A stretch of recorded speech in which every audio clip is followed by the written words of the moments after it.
You can steam your food instead of boiling it. Definitely read the labels on the appliances for energy efficient information and settings and usage. The Department of Energy recommends generally Energy Star brand appliances, but you can also use your consumer manuals to find the best appliances for your needs. Um, let's see, two other things. One is to use a crock pot and then clean the coils on your refrigerator with a tapered appliance brush. And speaking of appliances, if you're using a home computer or a monitor and other peripheral accessories, you can put those on sleep mode and save electricity that way. But specifically for your HVAC systems, very important, especially in the winter months, and then in the summer months when the temperatures here in Iowa are at their most extreme. You can turn down the heat in the winter and then turn down the AC in the summer. But don't stop there. You can clean and replace your air conditioning filter every other week. Keep the leaves and debris from collecting on the condenser, and then keep the coils on the condenser clean. If you have a fireplace for the winter, you can use instead a direct vent sealed combustion gas fireplace, and that'll keep heat from escaping up your chimney. So those are some interesting, cost-effective ways to heat and cool your home.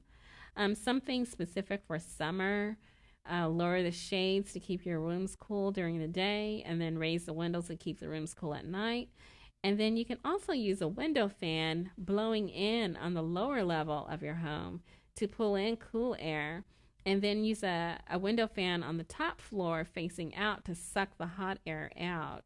And so that way you can keep air circulating, and keep cool air in and hot air out.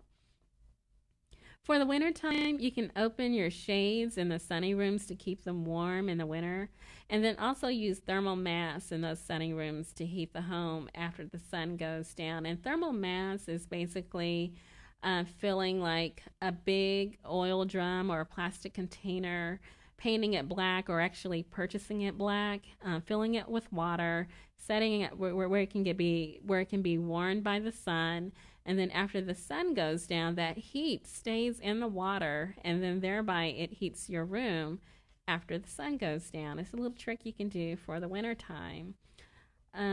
For vehicles, it's recommended that you drive steadily instead of the abrupt stop and go.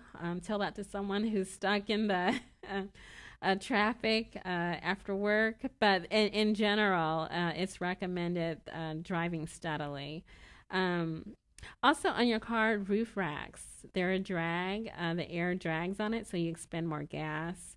It's recommended that you stick with regular gas and don't let your car idle more than necessary. And in general, diesel engines are up to 30% more efficient than gasoline. And then biodiesel can replace regular diesel without as much air pollution, so that's the trade off.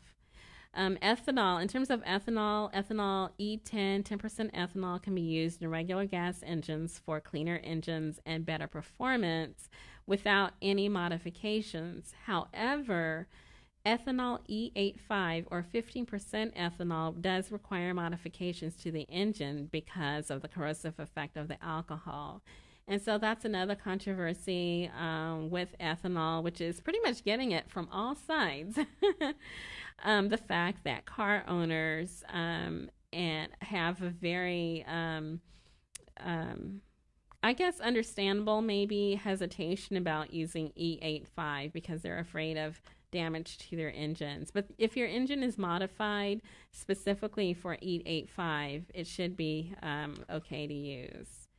So in general, there are just several specific keys to focus on for energy efficiency. Insulation, when paying attention to your windows, there's a way that you can actually put film on your windows to save energy too. Pay attention to your heating systems, your cooling systems, and water heating. Also, food storage and cooking, dishwashing and laundry, lighting and appliances, transportation and landscaping.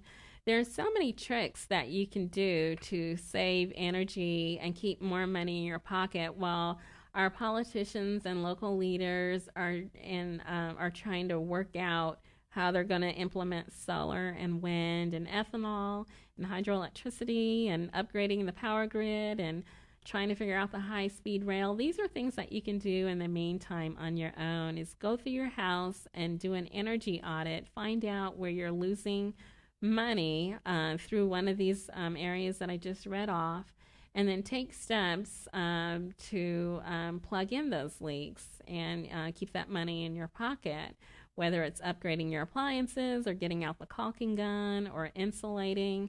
Simple measures like these until things get worked out at the policy level. And it's kind of a relief that you can have some sort of control over your destiny, at least in this area, and then also pay attention to the larger arena too.